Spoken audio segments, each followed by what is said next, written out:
India ने finally heat waves और बिजली गिरने की घटनाओं को नेचुरल डिजास्टर की लिस्ट में शामिल कर लिया है।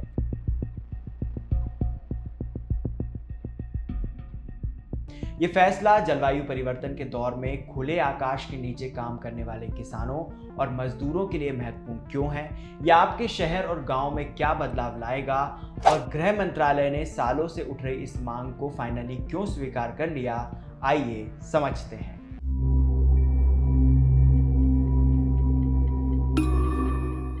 भारत के डिजास्टर मैनेजमेंट एक्ट में कोल्ड वेव को प्राकृतिक आपदा माना गया, लेकिन हीट वेव को नहीं। बाढ़, भूकंप, सुनामी, पेस्ट अटैक और ओले गिरना जैसी 12 घटनाएं प्राकृतिक आपदा में थीं, लेकिन बिजली गिरना नहीं। केंद्र सरकार इन्हें लोकल डिजास्टर मानती थी, जिससे राज्य सरकारों को निपटना होता था।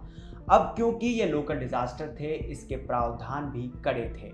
राज्य सरकार भी स्टेट डिजास्टर रिलीफ फंड के सालाना आवंटित बजट का केवल 10% ही इन घटनाओं में लोगों को राहत पहुंचाने के लिए इस्तेमाल कर सकती थी। भारत में हम पिछले कुछ वर्षों से देख रहे हैं कि हीट वेव्स और लाइटनिंग की घटनाएं बढ़ रही हैं और इनकी फ्रीक्वेंसी, इंटेंसिटी और मरने वालों की संख्या में भी इजाफा हुआ है। ऐसे में प्रभावितों को केवल 10% फंड से राहत पहुंचाना या आपदा प्रबंधन करना राज्यों के लिए संभव नहीं था। अब क्योंकि इन्हें डिजास्टर के रूप में नोटिफाई कर दिया गया है, तो नेशनल डिजास्टर रिस्पांस फंड और स्टेट डिजास्टर रिस्पांस फंड दोनों का इस्तेमाल राहत और बचाव में किया जा सकेगा। लेकिन ये बदलाव आया कैसे? 16th फाइनेंस कमीशन ने इस साल फरवरी में अपनी रिपोर्ट सरकार को सौंपी थी, जिसमें कहा गया कि भारत में क्लाइमेट चेंज की वजह से एक्सट्रीम वेदर इवेंट्स बढ़ रहे हैं। इस स्थिति को देखते हुए नोटिफाइड डिजास्टर्स की लिस्ट में हीट वेव्स और लाइटनिंग स्ट्राइक को शामिल किया जाना चाहिए। फाइनेंस कमीशन ने वर्ष 2026-27 से 30-31 तक 79,406 करोड़ रुपए के नेशनल फंड का 75% फंड रिस्पांस और 25% मिटिगेशन पर खर्च करने की सिफारिश की है। इस सिफारिश को केंद्रीय गृह मंत्रालय ने स्वीकार कर लिया है और काम हो गया। अब सवाल है कि लिस्ट में नाम ऐड हो जाने से क्या फायदा होगा और किसको होगा। एक चीज तो आप समझ गए होंगे कि फंड बढ़ जाएगा। अब इस फंड का इस्तेमाल स्टेट्स अपने चेंजिंग लोकल क्लाइमेट के हिसाब से एक्शन प्लान बनाने और उसे जमीन पर इंप्लीमेंट करवाने में कर पाएंगे। आपदा के रूप में कानूनी मान्यता न होने के कारण शहरों और गांवों में व्यापक स्तर पर हीट एक्शन प्लान और सुरक्षा इंफ्रास्ट्रक्चर का भारी अभाव रहा है। इस पर काम शुरू हो पाएगा।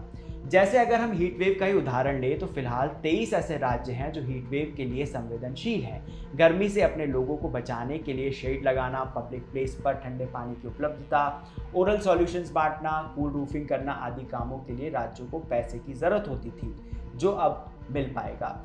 हीट वेव और बिजली गिरने की घटनाओं में सबसे ज़्यादा प्रभावित खुले में काम करने वाले किसान और दिहाड़ी मजदूर और गरीब तबके के लोग होते हैं। अब इन आपदाओं से मौत होने पर लोगों को राष्ट्रीय स्तर पर तय मानकों के आधार पर वित्तीय मुआवजा मिल पाएगा। इन आपदाओं के मामले में मरने वाले और प्रभावितों के आंकड़ा भी हर स्तर पर मौजूद नहीं था। ऐसे में प्रॉपर मॉनिटरिंग हो पाएगी और जो पॉलिसी बनाने में काम आ सकेगी।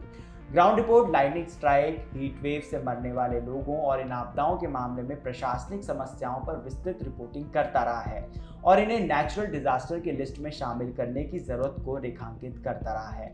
ऐसे में यह फैसला बड़ी जीत है।